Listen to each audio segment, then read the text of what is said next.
Welcome back to Music is My Mantra with Courtney McKenna, where we explore all things music and wellness. Today, I have a very special guest on, Courtney Cole. Hi. Hey, Courtney. Hi. This is our very first time actually getting to meet, and I have a feeling that we are going to have so much to talk about. So it's going to be a really fun conversation. But for those of you who don't know Courtney, I got her bio off of Instagram. So I just figured because I think it's really well written. Thank you. So yeah, I know it's hard to write bios for yourself, or if you wrote it, I'm not sure. But anyway. Courtney weaves her New Orleans roots with years on Nashville stages and deep studies in the Himalayas into a unique blend of music, yoga, and self-discovery.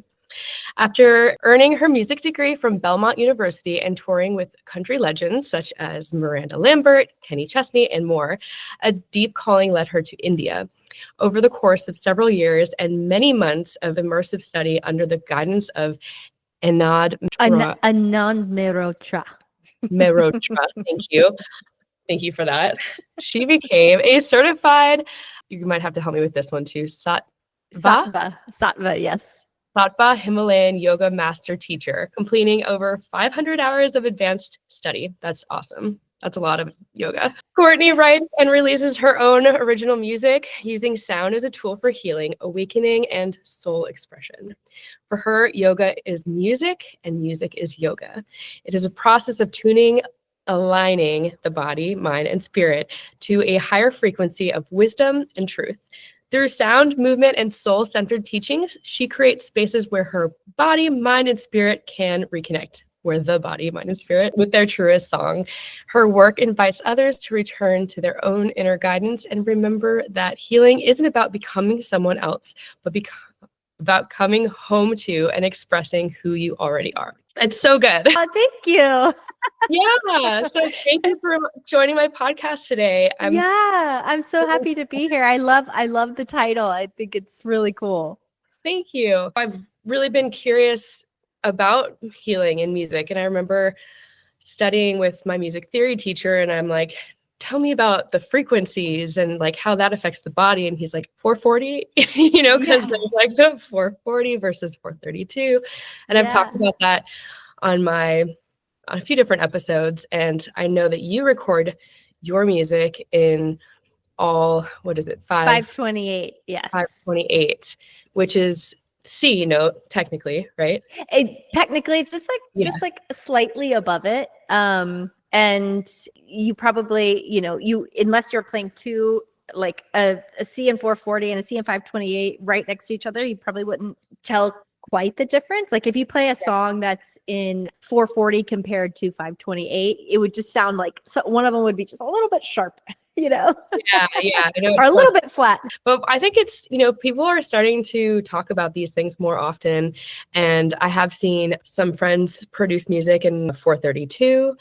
Yeah. Is that technically the same thing, except for it's like A versus C? Or it's just, you just think about it as like a scale, right? Yeah. And it's all notes on a scale. And these solfeggio frequencies have just been proven to be really pure tones, and have been proven to just, heal the body in different ways. And I think what's so beautiful about it all is like, we live in a vibratory universe, and science is starting to prove to us over and over again that, everything is kind of rising from this field of vibration. And so just to think of this whole, cosmos as just different levels of vibration and everything just vibrating at different frequencies is a really beautiful thought. And so when we can start using those tones in a way that really brings balance and healing, I just, I think it's so beautiful. That's really cool.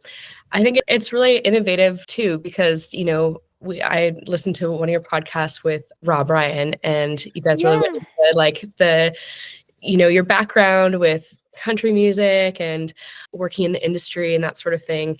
And I feel like the future of healing is with music. I don't really even have the right words to explain it, which is why I created this podcast, So I speak with people like yourself that have gone a little deeper and a little bit further in these certain nuances of the space. So totally. I mean, I think the reason why it feels so good and why it's so healing is because it's what we are. Mm. You know, if we are all just vibratory beings and we're all just, you know, form kind of vibrating at different densities of frequency, then, you know, it might not be the same music that we're used to listening to as in like what's on top 40 radio right now and you're Right. just jamming down the street, but it's a different kind of music. It's a deeper kind of music. And to me, I just really think that, you know, we live in a big cosmic symphony. Yeah. So when you are really tuning into or using mantra or using sound in general, you're really able to kind of use it to tune the mind into kind of a different state of being, to quiet the mind and realize like kind of the depth of who you are. That's really well put. Yeah, I can totally relate to that, especially, you know, when I'm in my own songwriting process, or like that feels like very much like a mantra to me, because I typically get stuck on the same melody and, you know, write like 20 verses of the same song. And yeah, it's really interesting thing for me to go through the songwriting process and really like even recognize my patterns and the different emotions that, you know, keep coming up. And it's been pretty eye-opening. So it's cool to meet another songwriter. Yeah. Yeah. Songwriting has a way of doing that for sure. And you know, it is like, I do think that like creativity and when you get into songwriting like that and you're using it kind of as a mantra and you're singing things over and over again, you are, it becomes this beautiful meditation, you know? Yeah, and I think that when you're meditating kind of in that way and letting things express through you, you have a way of kind of getting out of your own stories and all the crazy things of the mind, and then coming back into kind of like the purity of expression, the purity of what is, which makes sense that it also kind of shows you a lot about yourself, because you are kind of elevating your state in a way through music. And I think that's really beautiful. Thank you. Yeah. Well, I would love to talk about some of your music, because I know my listeners don't know your whole background other than the amazing bio that you just read. But one thing I really liked about the listening to this other podcast that you were on was just kind of learning more about your journey. And I mean, a few things stand out, but wow, like that turning moment for you when you were just full on in the country music world and even performing at Stagecoach, like main stage. Crazy. And you mentioned that you were eating like nut butter, you know, surviving by driving Uber or Lyft or something. Yeah, that was a really weird time in my life. Like, but looking back on it now and like, you know, hindsight's always 2020. And for me, like, oh my gosh, that was such a pivotal, it was like literally the turning point in my life in such a positive way. And at the time I thought my whole life was falling apart. So basically just to kind of nutshell it here a little bit, I spent like over a decade in Nashville touring and studying music and songwriting and doing the whole thing and seeking this kind of like validation that I think that I always just needed deep down somewhere that I couldn't necessarily give myself. And I was never satisfied.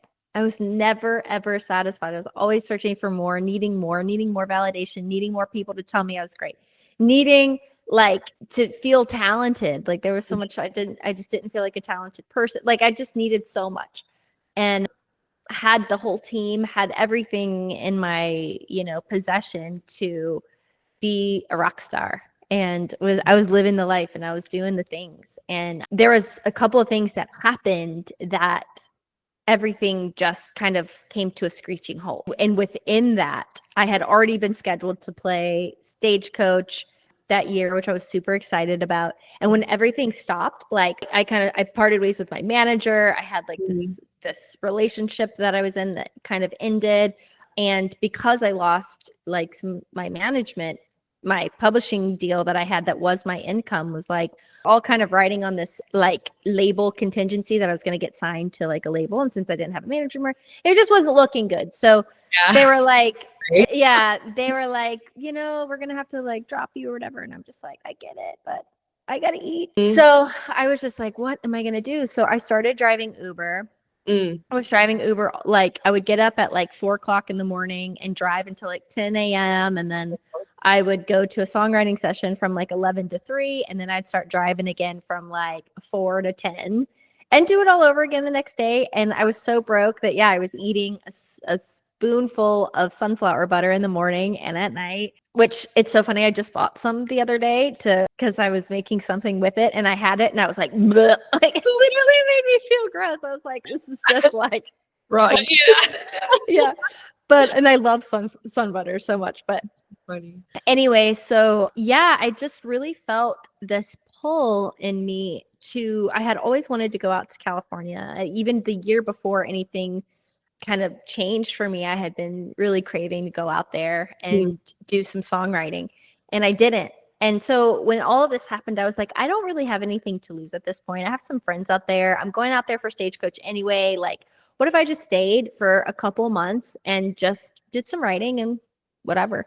Yeah. And I did, but I never left. I loved it so much. And I was really that was a point in my life where like I felt like everything was ending, but also that I felt like I had the whole world in front of me. But I knew that it was going to look different because I was changing. And in that move and in kind of some of the spiritual experiences that I was having when I was paddleboarding in LA, and just all this stuff that was starting to happen to me just started to point to the direction of, hey, it's time to kind of start healing. I was living in all of these horrible belief systems that, I had picked up all along my life that were really causing me to live in this state of needing all this validation. I mean, it wasn't just validation. It was so much other stuff, just like old programming, conditioning, whatever that I was living from.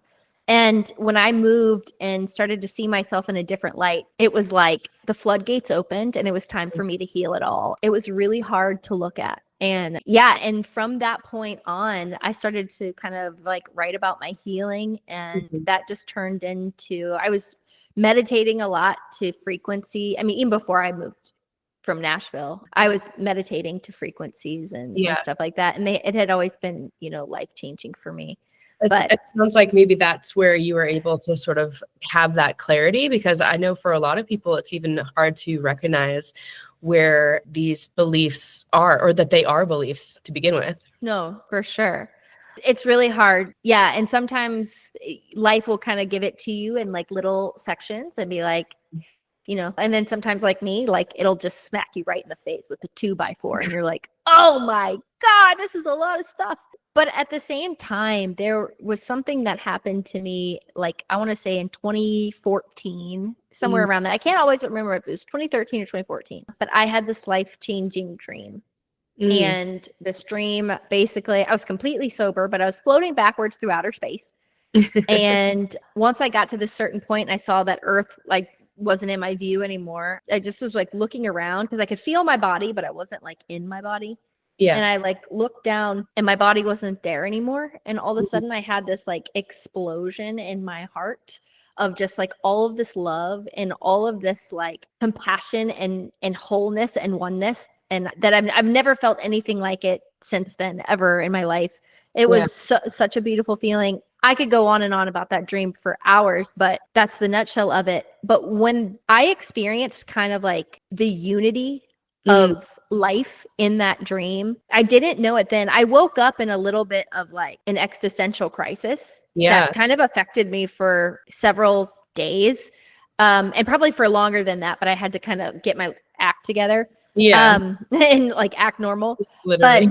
But what's so interesting about that is from that point on, after experiencing that, looking back over my life from that point, I can see how my life started dismantling from that point. It was like that was the peak. And then it was like I got to experience myself as everything, as the wholeness of everything that we all come from. Yeah.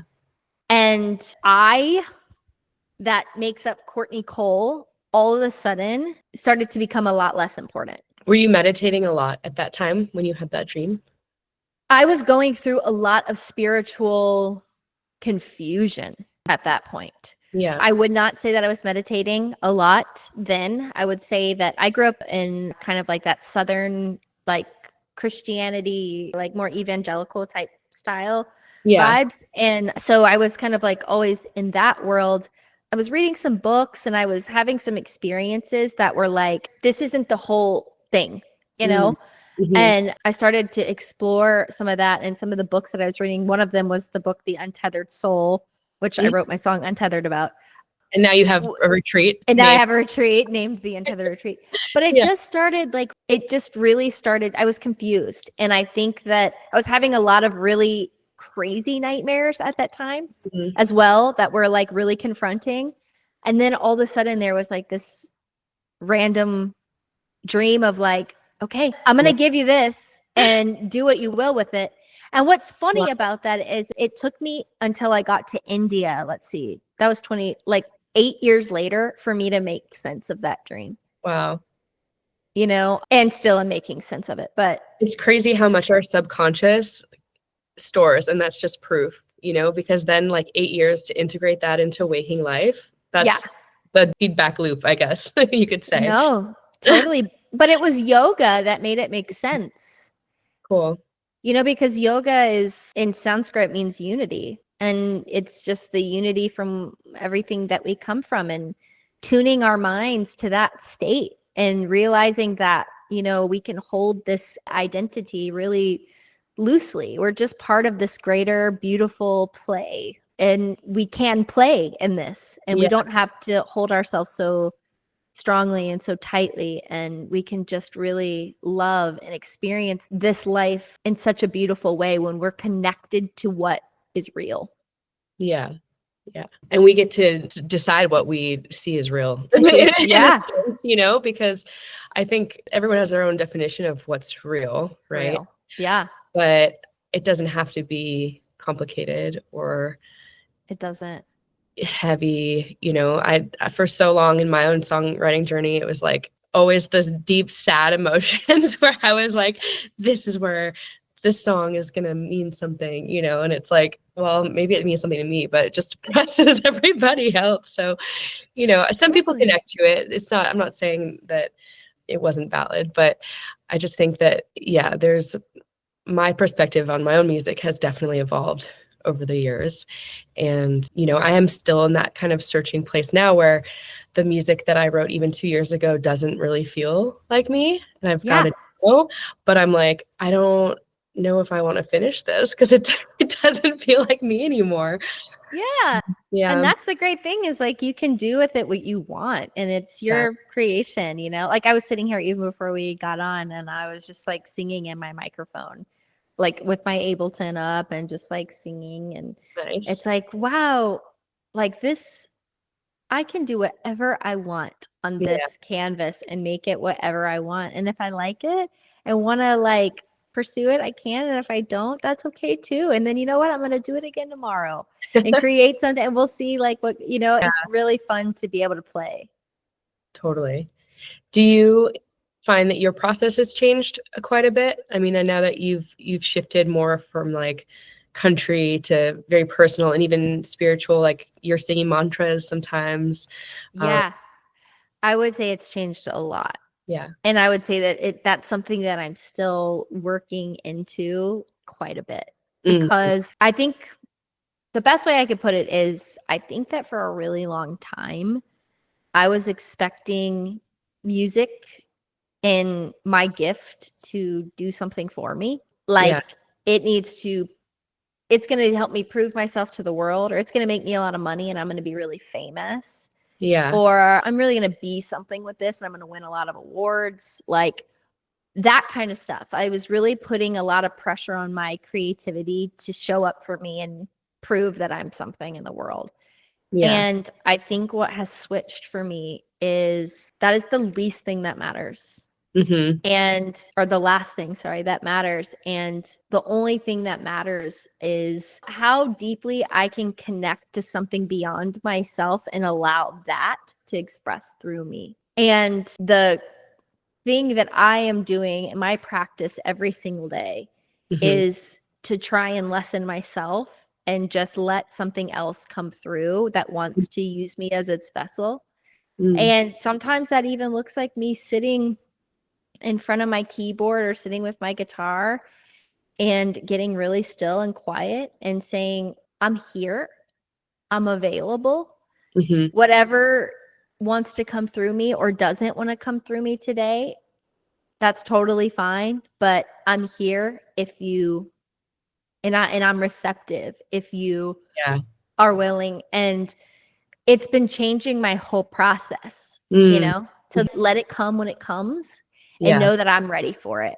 Instead of trying to force it and grab it and make it into something or decide what genre it's going to be or it's going to fit here or fit there. No, it's not about that for me anymore. Yeah. Yeah. And that works. And like, that's okay if that's okay for anybody. Like, sure. If that's what you want, and you have that dream and you want to pursue that, I think that's wonderful. But I think for me, the healing in that comes from just really letting go. Yeah. That's the constant process. There's always more to let go of. Yes. Well, can you tell us a little bit about your brand new song, Jealous of the Birds? Because you said at some point, I think it was in one of your posts, that was you were afraid to release the song for a while. So I'd love to hear more about that. And you can tell us about the song. And So I just released a new song called Jealous of the Birds. And I wrote it like 10 years ago, which is wild. I wrote it actually when I was on that Miranda Lambert tour. And the idea, it didn't actually come to me in this moment, but it fueled the idea to come to me a few weeks later. It was sometimes after the shows, Miranda would just have like just a little fire pit or whatever. And we would all kind of sit around, and I had been just really like hitting the pavement. And so we were driving through the night every night in like a really stinky, musty van with just like, French fries in between the seats and stinky. We were all stinky and just all the stuff, staying at like really disgusting hotels when we needed to. I literally one night slept in a hotel. It was like a really podunk hotel. I literally slept in a bed that I think the guest before had peed in. And I got out super quick. I was just like, oh my God, this is, And I made them like move me. But anyway. Oh man, touring. It was disgusting. I mean, I could go on for hours. But so we were really hitting the pavement, and I'm sitting here looking at Miranda going like she made it. She's living the dream. She's riding a tour bus every single night, and she's just killing it, like financially stable. Like what a gift. And she looked at me that night at the party, and she was like, man, like I really miss those days. And and I think there was kind of like a nostalgic element to it. And I could just feel that there was like a tenderness around like, with fame comes there's a lot that comes with it, and I think that there's an innocence to where I was, that she was almost like, it felt like envious of. And it was wild to me because I was like, I want to be where you are. And you're saying that you're jealous of where I am. Like, what? So a few weeks later, I was sitting at home. I grew up in Louisiana, and I was sitting on Lake Pontchartrain, and I'm just like watching the sky and watching the lake, and these birds are flying. And the first verse of Jealous of the Birds just kind of like fell into my heart. And I wrote it on my phone like as quickly as I could and kind of recorded a little bit of the melody and ended up bringing it into two of my friends like a week or so after. And we finished it. It was the first song I wrote that year. And it's just really beautiful. It's a very human song of just wanting to be somewhere where you're not, and then just trying to figure out how to be okay where you are. And realize that maybe you've been a bird all along. That is so relatable, especially, as an artist or an entrepreneur or anyone interested in personal development. It's like we have that vision, and then you have to just be reminded sometimes that it takes time to get there and to grow and evolve, and it's not always going to be exactly what you think it is either. Exactly. It's so true. And it's just part of that too, is like just being there for the whole journey of it, I mean, honestly, like you think about it, it's like there is no destination anywhere in life. Like there's not. The only destination, I guess, is we're gonna die one day and we're gonna transition into another, that'll be our final destination in this life. It's not gonna be an award. It's not going to be a song. It's not going to be anything else. You know, it really is just what, I mean, as cheesy as it sounds, it really is what fills those days in between the moment you were born and the moment that you leave, you know? Yeah. Well, so how did you navigate that transition between musician to kind of expanding your horizon more, you know, going to yoga train in India? And what, like, how did that look from even a financial perspective? Because I know, you know, that's always interesting to see how we figure things out. Yeah, or how things unfold. I know I've had thousands of different types of random jobs, and this is part of it. Oh yeah, of course. It's like, welcome to being a creative. Yeah. Yeah. So at that point, we had just kind of come out of COVID. And that was a point in time for me. Let's say I moved to LA in 2017, and then, you know, in 2020, COVID hit, right? So I was still in that phase of trying to figure out my life and like my healing and like what was going on. And then I think when COVID hit, it really shook a lot of us into looking at things too, you know? And so I had that layer on top of it when I was already kind of in that. And when you go through that and you have kind of some of these like earth-shattering moments and the world feels like it's falling apart, before the rebuild starts happening, there's this sense of nothingness that just feels really empty. And I was going through that in 2021, and I was just depressed, I think. And I was just not in a good headspace. And when the new year hit of that year, January 2022, this is the crazy part. This is how I just know it was all supposed to work out. I was like, you know what? I was really into yoga in Nashville. I was like, I'm going to join the studio down the street in Redondo Beach. And I was like, I'm going to just do this or whatever. And at the end of each class, they were talking about a yoga teacher training. And I was like, oh, that would be really fun to like do. And that was like the first spark of inspiration I had felt in a while. And I was like, oh, there's something to that. It's like, you know, but I've always wanted to do something like that, like in India. And I was like, oh, how am I going to do that? You know, like whatever. So I went home and, well, he was my boyfriend at the time. Now my husband. Well, no, he was my fiance. He had proposed. We were talking about like bucket list stuff or whatever. I was like, yeah, one of my bucket lists, I want to go to India and I want to study yoga. And he was like, why don't you go? It was so weird because that same day I had a talk with a friend of mine who I haven't spoken to since high school, and her and I reconnected. And I told her that what I was thinking. I was like, I really want to go to India and study yoga. She was like, you have to go to this place. I just discovered it. And I was like, what are you talking about? I know. It was just like, she sent me that place. I know. She sent me the name of the place. That was in January, and in April I was there. It all just worked out. I took money out of my savings account and just was like, this is all lining up too perfectly. I'm doing it. That's so cool. Yeah. Yeah, I love it when the universe is like, here you go. I know. I know. And there's like months and years at a time where you're like, where is the next step on the road? Yeah. I know, but those times are so beautiful too, you know, like they really are. Just like knowing something's going to come, and just the waiting teaches us so much. Yeah, I've really had to work on that myself, like the waiting and having the faith that it's all working out, you know, whereas before I was always in such a go, go, go kind of panic mode. And now it's like I'm starting to enjoy it. I'm like, okay, it's fine. It's all going to work out. You know? And what does it mean for it's all going to work out?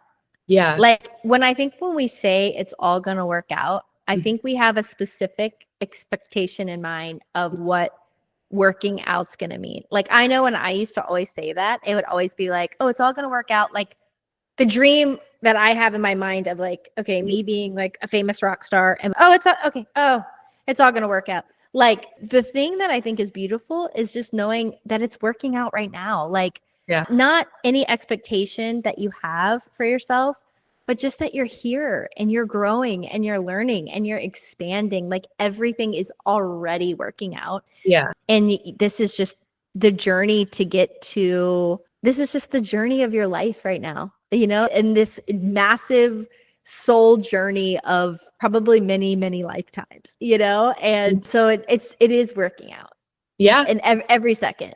It's a great reframe. Yeah. Just a Yeah. thought. Yeah. No, it's true. Because again, when you're saying it's all going to work out, it's projecting onto the future instead of focusing on the present. Yeah. And projecting on the future of what you are expecting it to be. Yeah. Yeah. Aside from, I mean, that I feel like that's a really enlightened thought, like coming back to the present moment. Do you think that that's really because of your meditation and yoga practice, or one or the other, both? Like, is there a mantra that you have for yourself that you've kind of like come across as you've been doing this work and in this transition? I think my mantra changes, Yeah. honestly, like, like before I sat down today to do my work, like I have my little mala here that I love. And, Nice. I did 108 rounds of just Om Namah Shivaya, just to detach any expectation, to detach from anything that I'm, all of my perfectionism, or to detach from just getting so caught up that I forget why I'm doing the work. Yeah. So there's that part of me that, like, I always try and keep myself focused on that, because otherwise I can get really far on the other side and just be gone in a rabbit hole. But yeah, I would say that my meditation practice is super helpful. And I think just being able to sit down, and even if you are just following your breath and you're just, inhaling, so exhaling, hum, and you're just watching your breath, I am that. And realizing that you're something beyond yourself, and feeling almost like the pauses of your breath. Like when you breathe, there's kind of a natural pause at the top. And then when you exhale, there's a pause, sometimes even longer at the bottom, where you're almost kind of in this breathless state. Yeah.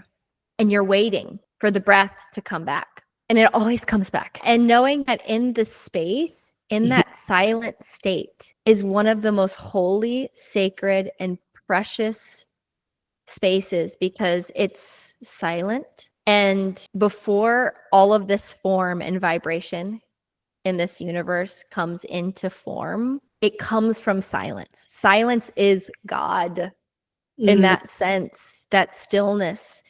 And from that is a force that pushes everything forth into vibration and movement and sound. And so I think in the waiting and in the silence and in the stillness can be some of the most profound and powerful moments. As we sit in silence together. As we sit in silence. I love it. Yeah. No, thank you for sharing your wisdom. It's so fun to like just hear about, everyone's different journey. And for you, I know that I feel like I could learn a lot from you, even though, I can learn a lot from you too. We're all learning from each other. That's true. Well, I have a few questions left, and I know we have a little bit of. Yeah. Go ahead. Well, aside from like mantra and frequencies and that sort of thing, do you still listen to other types of music as well? And what are you drawn to mostly these days?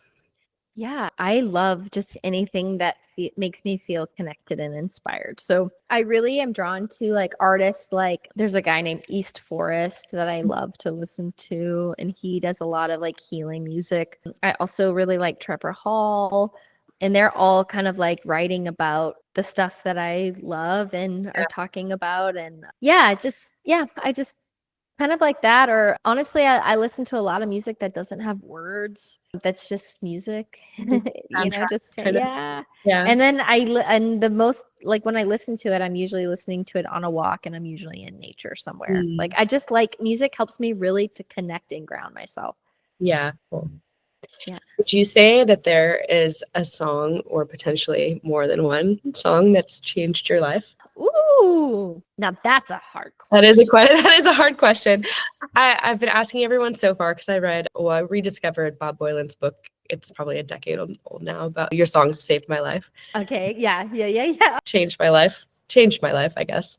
Saved your life. That's even heavier. Yeah.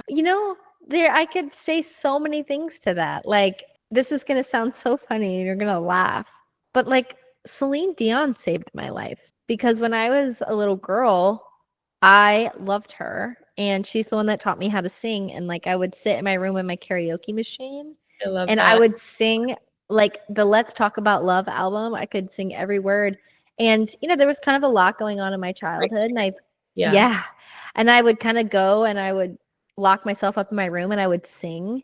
And it was so healing for me. I didn't even know it. And that's what I would always go in and choose to sing with Celine Dion. So she, first of all, she taught me how to sing.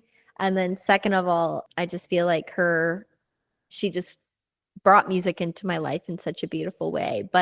And then there's just those songs, like you just know that they were like channeled from a different place, right? Mm-hmm. Like you hear the songwriter, the singer, like singing and expressing, and it just hits you in a place where you just can't help but feel that like your whole heart just burst and it just brings you to tears. And I have so many songs that do that to me, and I try to put them all on a playlist, but that keeps getting really, really long. So basically go listen to the playlist if you want to hear exactly Courtney Cole's live. Yeah I can relate to that, the endless playlist adding. Yeah, totally. That's so fun. Well, cool. Yeah, I know I should have given you a heads up for that question probably, but thank you. No, that's Well, it looks like you have a really awesome retreat coming up. Have you sold out yet? We're so close. We have 2 spots left for the Untethered retreat, which is all based on my song Untethered. It's just about like releasing kind of that really strong identity, softening that just a little bit and really starting to see yourself as the self, with the capital S, and what that means and how that allows us to express in the world. And so it'll be all about learning about true expression, and then also about kind of coming back home to that self. And so that's going to be June in Oregon, on the Oregon coast, beautiful beachfront home.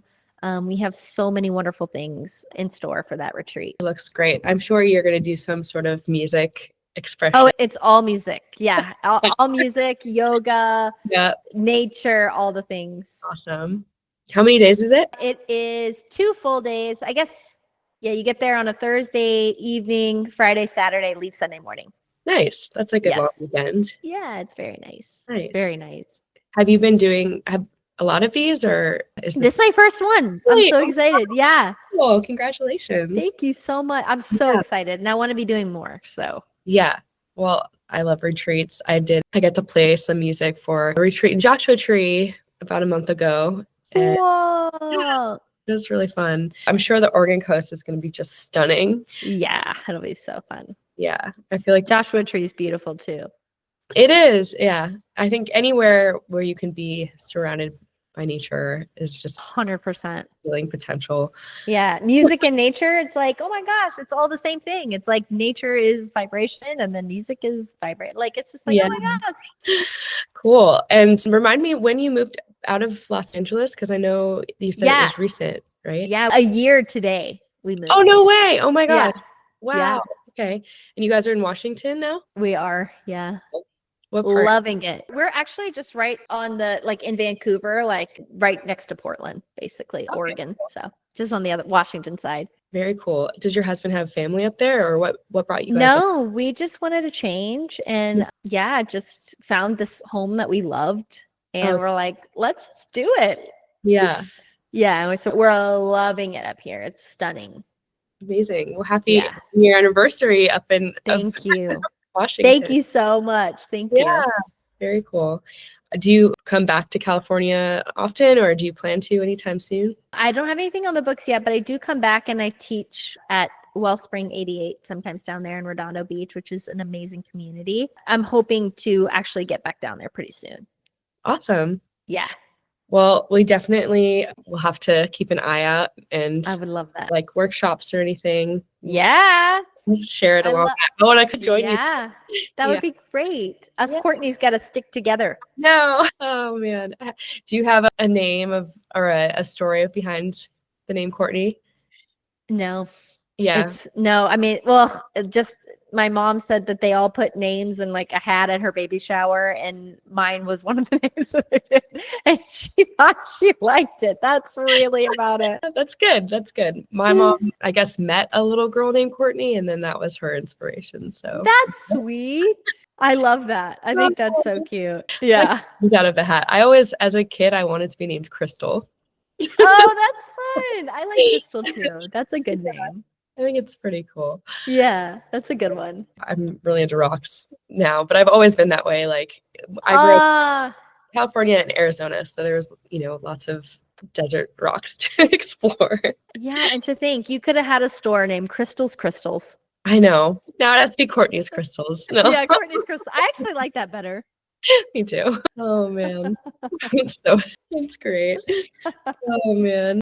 Yeah, I don't know. I had one of those, crystal library books or the Crystal Bible at one point. And oh yeah. I was starting to get really into it and make like little crowns with different crystals and stuff. Yeah. And then this guy that I was dating ended up with that book and I just never got it back. So I was like, okay, it's fine. You had to lose the book. I know. I had to let it go. You had to let it go. Oh man, that's a bummer. Too bad it wasn't like just a hat or like a sock. Oh, not the book. Crystal Bible. Yeah, not the book. So yeah, one day maybe I'll get back. But no, wait, what was it called? So, oh gosh, the actual name of it, I don't remember. It was like, I thought it was the Crystal Bible. It's like purple. I think I know what you're talking about. It's really thick. Yeah, I think I know what you're talking about. I think I've seen it. Probably. It goes deep into like all the stuff. All the stuff. Yeah. So, yeah. That's fun. Well, Courtney, thank you so much for being on my show today. Thank you for having me, Courtney. This was absolutely wonderful. Thank you. I really appreciate you reaching out and doing this. You're welcome. Is there anything that you want to share as we wrap up here? Anything I've forgotten to cover about, all of the beautiful things you're working on these days? Oh, thank you. No, I think you did a fantastic job. And yeah, if you can find me on, Instagram at the Courtney Cole, or on Spotify, just under Courtney Cole. And that's really it. Yeah.